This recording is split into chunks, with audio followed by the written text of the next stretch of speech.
Hey guys, welcome back to Magic TV. My name's Craig. It is 9 o'clock, which means it's time for a Hidden Gems. Now today I'm going to be performing and talking about a Darwin Ortiz routine. Now this is being released in Card Shark. This was in Card Shark, and it's also on his first set of 3 DVDs.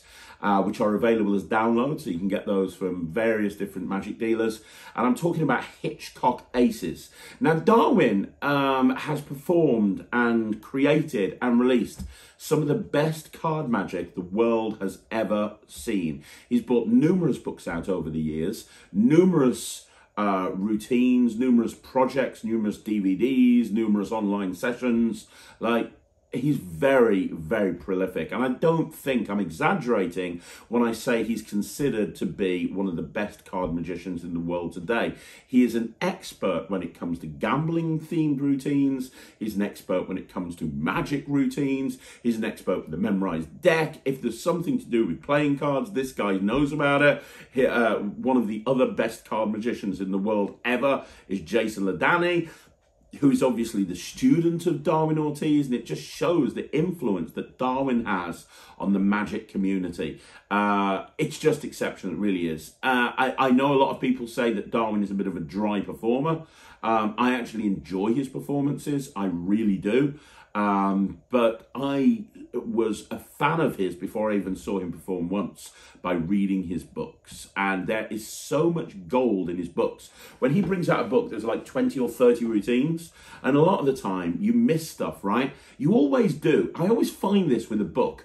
And I think it's why you need to go back to books again and again and again. It's when you open up a book and you look at it, you kind of skirt through and you pick the things out that look interesting. And then you might have gone on to something else afterwards, and you miss a lot of routines.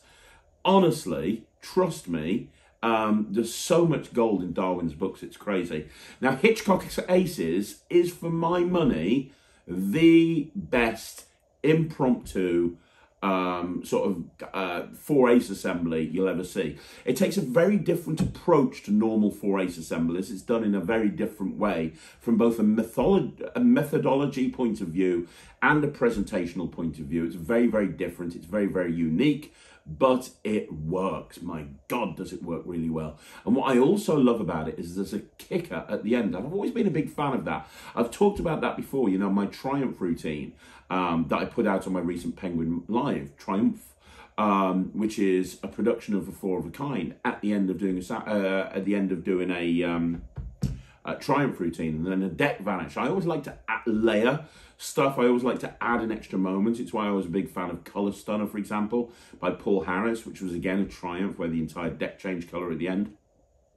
This is the perfect example because you do the 4 of a kind. So you do the 4 of a kind ace assembly, and just on the final ace, just when the audience thinks that they know what's going to happen, you literally pull the rug out from underneath their feet and you go in a completely different direction.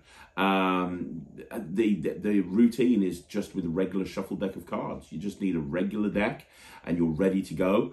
But the way that the routine is constructed is at the end, you've basically got 2 4 of a kinds on the table, which means that because you have 2 4 of a kinds on the table, you can then go into Reset by Paul Harris or anything that you want to. There's so many different ways you can go after performing Hitchcock Aces. So from a transitional point of view and transitioning from one routine to the other, it's great. You can do an ace production, then after doing the ace production, you can then go into, you can go into something else, and then something else, and then something else. It's really wonderful, it really is. So I'm going to do a performance of Hitchcock Aces so you can have a look at it and you can see what you think. Let's have a look at a performance of Hitchcock Aces. So Sarah, can you help me with the card trick? Is that all right? Yeah. Amazing. It's a really good trick, I promise. So you're gonna pick a card from this deck. So I'm gonna riffle down my my deck with the thumb. Just say stop anytime you want to. Stop. You happy there? Yeah. Cool. I don't want to see the card, so I'm going to turn around. Can I show you in the camera? Can you both see it? Can see, yeah. Brilliant. Now I'm going to pop it down in the middle of the deck, and I want you to see that it really does go down into the middle. Now, as well as being a magician, I don't know if you know this, but I am one of the world's greatest artists. I'm incredible. Shut up. I am incredible at art. And I'm going to take this card, and it doesn't matter what it is. I'm going to take a random card, and I'm going to draw something here. And I think you'll think this is brilliant. Let me just bring it down here. What do you think of that?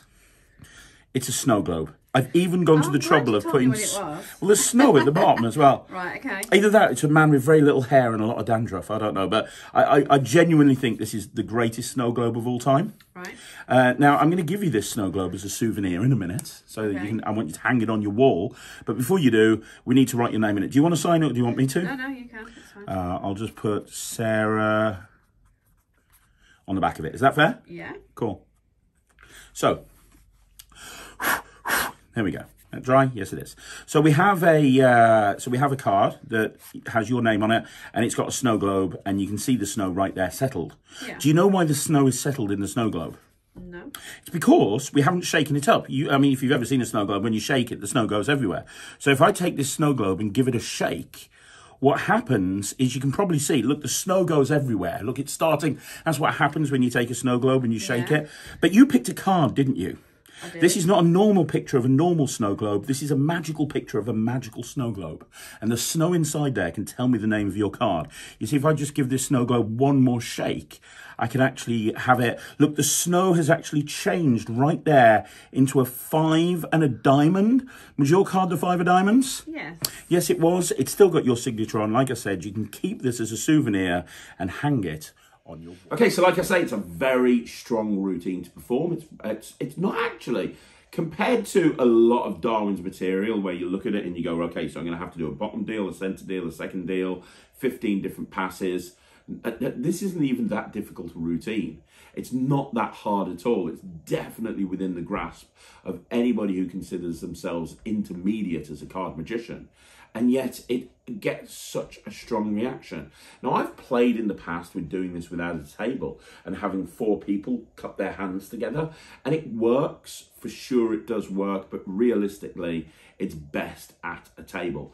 But you don't need a particular table surface. If I want to really impress people, you know, when you sit down at that table and you've got the guys that are really into card magic and you go, okay, well, show me a card trick then. This is the one that I'll bust out. This is a really fun ace assembly, and it is the perfect example of a hidden gem because new ace assemblies are coming out all the time, new routines are coming out all of the time, and we forget the classics, we forget the shoulders that we stand on when we do these routines. And this is a perfect example of a routine that has been around for a very long time, and a lot of people have either forgotten about it, never learnt it in the first place, or they're new into magic and they didn't even know it existed. But it's called Hitchcock Aces.